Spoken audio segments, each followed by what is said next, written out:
Hi everyone, Father Scott Vanderveer here with a reflection today on the Third Commandment. Keep holy the Lord's Day. There is one very obvious way that we keep this commandment, and that is by keeping what we call the obligation to attend Mass every Sunday. A lot of people will joke about the obligation to attend Mass. It can become something that makes Catholics kind of snicker, like it's a way that religion is cast as being a drudgery rather than a joy. And it's understandable why some people would see the word obligation in that way. But it's important to recognize that this obligation comes directly from the Third Commandment, not the third suggestion of God, the Third Commandment of God. And God certainly does, I think we could all agree, have the authority and the competence to decide what to require of creatures and what not to. So if God wishes to declare the Sabbath, the Lord's Day, the day of going to church, as a holy day, who are we to disagree?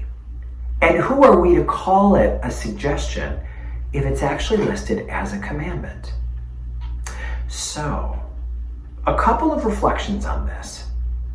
One is the idea that going to Mass and holy days of obligation, as we call them, the 6 of those that there are during the year, are ways for us to show love to God.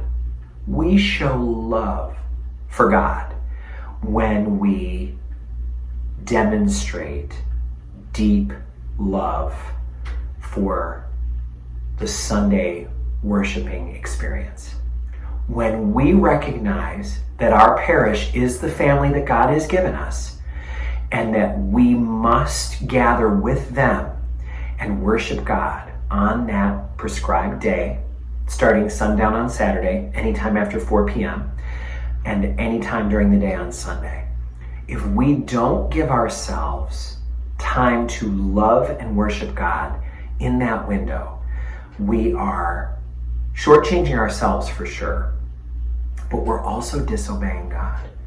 God gave us the Third Commandment to say, I want you to gather and I want you to remember all of the blessings I've given you once a week. I'm doing it for your own good, and I'm doing it because I am God. And I am allowed to request what I wish to request from those I created in love. The commandments are not burdensome. They are not oppressive. They are meant to enrich our lives, to make our lives better, and they're for our own good. So getting to church on Sunday is not an obligation that is meant to be a heavy yoke. That's like saying, hey, do you want to have date night to our spouse? And having the spouse be like, oh God, date night with you. I guess, okay. Can we at least keep it to an hour? It's summer. Do we have to talk? Can we not talk during the summer? Maybe we can omit the talking part. The homily.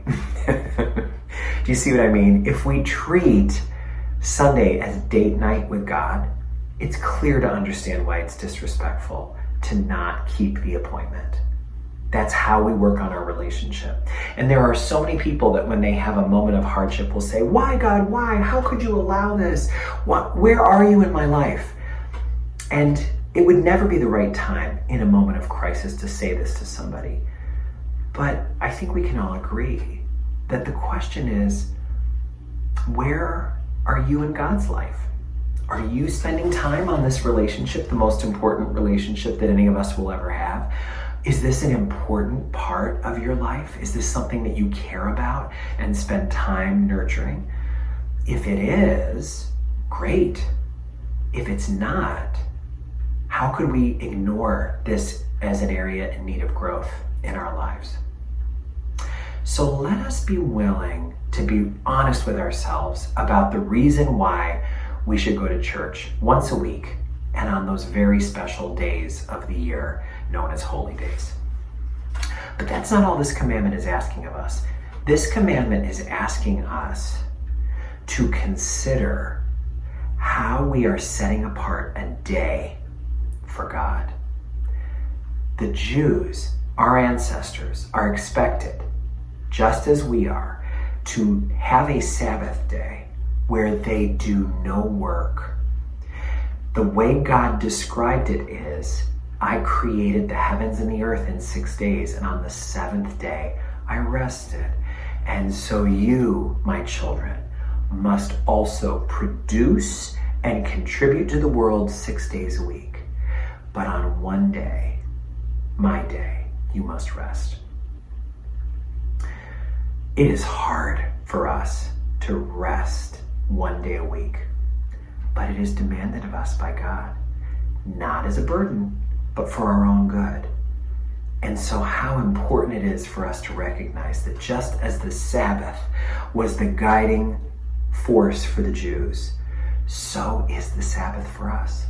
We must set aside a day every week that is for God and for refreshment and for recharging and for renewal. If we don't, we will be chopping down our tree with a dull axe and exhausting ourselves in the process.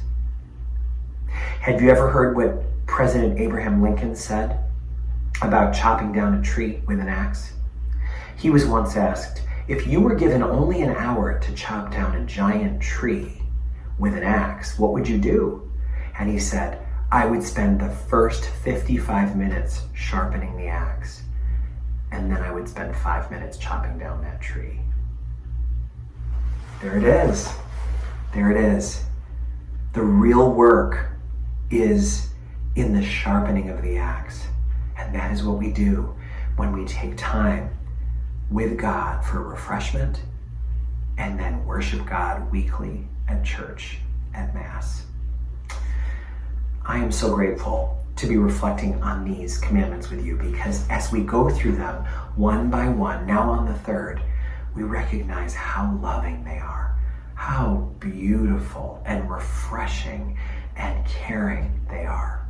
They give us a glimpse into just how good God is and how much good God wants for our lives.